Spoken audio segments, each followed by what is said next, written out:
পাশে দুটি গ্রাম, একটি গ্রামের নাম মনিরামপুর আর অন্য গ্রামের নাম মাধবপুর। দুই গ্রামের মাঝখান দিয়ে একটি নদী বয়ে গেছে, যার নাম গঙ্গা নদী। ওই নদীর এক পাশে মাধবপুর গ্রামে সারা বছরই শীত থাকে, আর অন্যদিকে মনিরামপুর গ্রামে সারা বছরই খরা, প্রচন্ড গরম থাকে। এই রহস্যটা সবারই অজানা, সেই জন্য দুটি গ্রামের লোকজন এই রহস্যের কথা খুবই চিন্তা করে। কই গো বউ, পান্তা ভাতটা দাও, সঙ্গে পেঁয়াজ, কাঁচা লঙ্কা, একটু সর্ষের তেল দিয়ে দেবে। যা গরম পড়েছে আর উপায় নেই, ওইটাই দাও। রোজের এই পান্তা ভাত আর ভালো লাগছে না। নদীর ওপারে দেখো কি সুন্দর শীতকাল, ওখানে কত রকমের সবজি হয়, আর আমাদের এখানে সারা বছর গরম। এই গরমে পান্তা ভাত রোজ খেতে আর ভালো লাগে?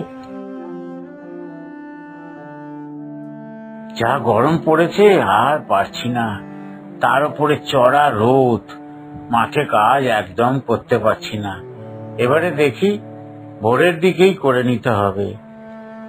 কি আর করবে বলো, যাও, গরমে কষ্ট হবে আর কি করা যাবে, এখনই গিয়ে কাজটা করে এসো। আমাদের যা পোড়া কপাল, আর উপায় কি আছে বলো? দূর দূর, এই শীতেতে আর ভাল লাগে সকালে উঠে কাজ করতে? উফ, কবে যে এই গ্রামের শীতটা যাবে কি জানি।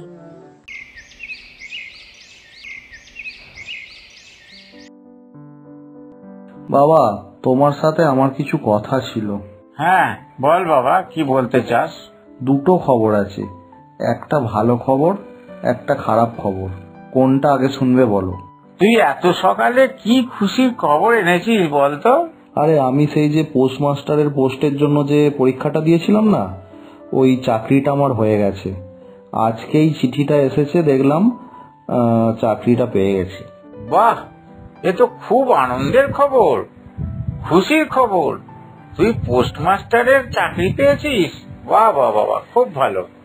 আমি তো সারা জীবন স্কুলে শিক্ষকতা করে এলাম, আর তুই আমার ছেলে হয়ে খুব ভালো কাজ পেয়েছিস, পোস্টমাস্টারের কাজ। আমার এটা খুব গর্বের ব্যাপার। আমি তো চাকরির শেষের দিকে এসে হেডমাস্টারের কাজ পেয়েছি, তুই তো এখনই ভালো কাজ পেয়েছিস পোস্টমাস্টারের। তুই তো প্রথম থেকেই উচ্চ পদেই চাকরি পেলি। তুই কি যেন একটা দুঃখের খবর বলছিলিস, বললি, সেটা এবারে বলতো। আরে এরই মাঝে খারাপ খবরটা হলো, চাকরির পোস্টিংটা আমার অনেক দূরে পড়েছে। আমি তো আর রেগুলার যাতায়াত করতে পারবো না, তোমাকে এখানে একাই থাকতে হবে। আর কি দুঃখের খবর, তুই মাঝে মাঝে এসে আমাকে অন্তত একবার করে দেখে যাস, এটাই যথেষ্ট।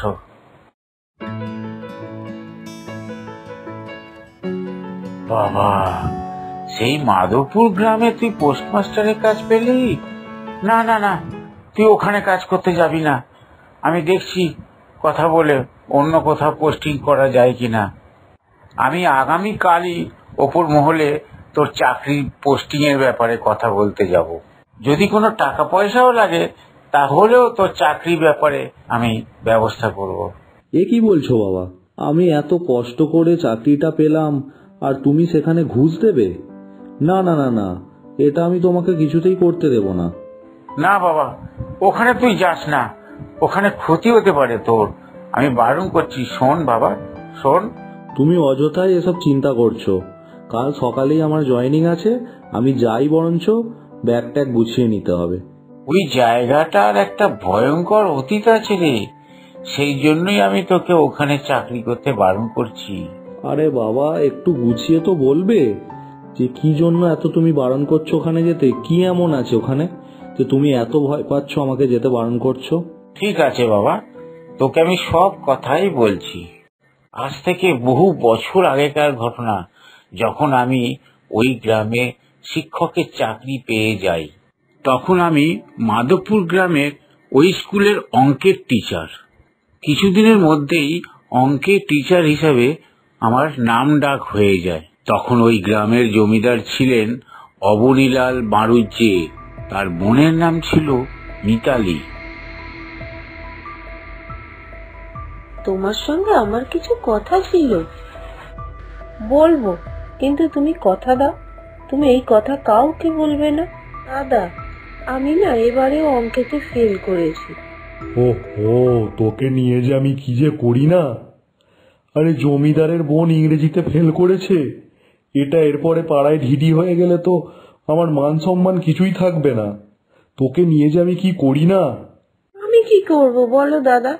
আমি যদি অঙ্ক না বুঝতে পারি কি করব? আমার তো অঙ্ক কিছুতেই মাথায় ঢোকে না। আচ্ছা, তোদের স্কুলে শুনলাম নাকি একটা নতুন ইংরেজি স্যার এসেছে। তো স্যারটা কেমন রে? কি নাম স্যারের? কোন স্যার দাদা?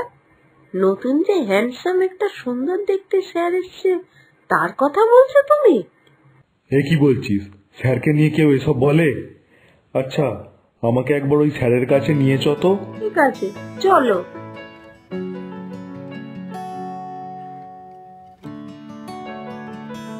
ভেতরে আসবো স্যার? হ্যাঁ হ্যাঁ, আসুন। নমস্কার। আপনাকে তো ঠিক চিনতে পারলাম না।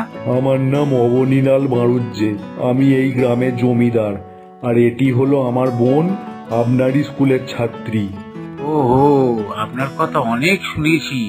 আপনি সেই জমিদার মারুজ্জে বাবু। তা জমিদার বাবু, এখন আপনি কি খাবেন? আপনার কাছে আমি একটা অনুরোধ নিয়ে এসেছি। আমার বোন না ইংরাজিতে খুব কাঁচা, ও এবারেও ফেল করেছে। তো আপনি যদি স্কুলের শেষে ওকে একটু টিউশন পড়ান তাহলে খুব ভালো হতো। স্যার, আমি তো অঙ্ক একেবারেই পারি না, আমার মাথায় কিছু ঢোকেই না। আপনি যদি আমায় একটু দেখিয়ে দেন তাহলে আমার খুব ভালো হয়। দেখুন, ক্লাসে তো অনেক ছাত্রী আছে, সবাইকে যদি আমি আলাদা করে পড়াতে যাই তাহলে তো আমি বিপদে পড়ে যাব। আরে না না, আমি তো এই এলাকার জমিদার, কেউ কিচ্ছু ভাববে না। আপনি ওইসব নিয়ে অত চিন্তা করবেন না। আপনি স্কুলের শেষে ওকে তাহলে পড়াবেন কাল থেকে, এই কথাই থাকলো। না না স্যার, আমি অন্য কারোর কাছে পড়তে চাই না, আমি আপনার কাছেই পড়তে চাই। আপনি পড়ান পড়ান, প্লিজ প্লিজ স্যার। আচ্ছা ঠিক আছে, কাল থেকে স্কুল ছুটির পরে তোমাকে বাড়িতে গিয়ে আমি পড়িয়ে আসবো। তো করেই যখন আমাকে পড়াতে বলছো, তোমার ভালো হবে, তাহলে তো আমাকে কালকে গিয়ে পড়াতেই হবে। তারপর মিতালি ওর দাদার সঙ্গে বাড়ি চলে যায়। পরের দিন থেকে প্রতিদিন আমি মিতালিকে অঙ্ক শিখিয়ে আসি। বেশ কিছুদিন মিতালিকে পড়াতে যাওয়ার পর মিতালি আমাকে মনে মনে ভালোবেসে ফেলে। শুধু মিতালি নয়, আমিও মিতালিকে ভালোবেসে ফেলি।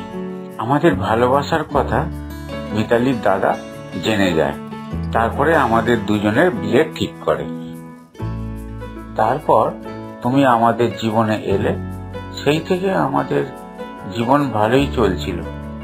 তারপর আমি ওই স্কুলের হেড টিচার হই। আমার অঙ্ক শিক্ষকের পদে অন্য একজন অঙ্কের টিচার নিয়োগ হন।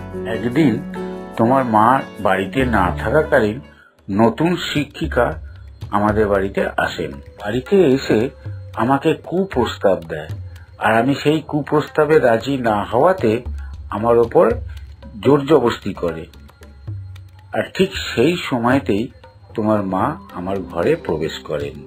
এইসব দেখে তোমার মা আমাকে ভুল বোঝে আর প্রচন্ড রেগে বাড়ি থেকে বেরিয়ে যায়। ঠিক তারপরেই আমি তোমার মায়ের পেছন পেছন বেরোই, কিন্তু তোমার মাকে সারা রাত্রি ধরে খুঁজেও আমি পাইনি। পরের দিন সকালে শুনি নতুন শিক্ষিকাটি মারা গেছেন। তাকে তোমার মা গলা টিপে খুন করেছে। তারপর তোমার মা ওই গ্রামের গঙ্গা নদীতে ঝাঁপ দিয়ে মারা যায়। তারপর থেকে তোমার মায়ের দেহ এখনো পর্যন্ত খুঁজে পাইনি। তারপর তোমাকে নিয়ে অনেক কষ্টে ওই গ্রাম ছেড়ে শহরে চলে আসি।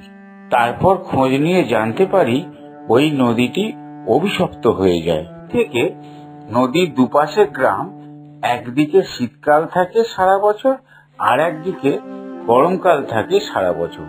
বাবার মুখে মায়ের অতীতের সমস্ত গল্প শুনে ছেলে ঠিক করে যে আমি গ্রামে গিয়ে মায়ের শ্রাদ্ধ শান্তি করব, তাতে যদি মায়ের আত্মা শান্তি পায়। তারপর বাবা ও ছেলে দুজনে মিলে গ্রামে যায় আর গ্রামে গঙ্গার ধারে বসে মায়ের সমস্ত কাজ করে, তাতে মায়ের আত্মার শান্তি হয়। আর তখন থেকে দুটো গ্রামই অভিশাপ মুক্ত হয়।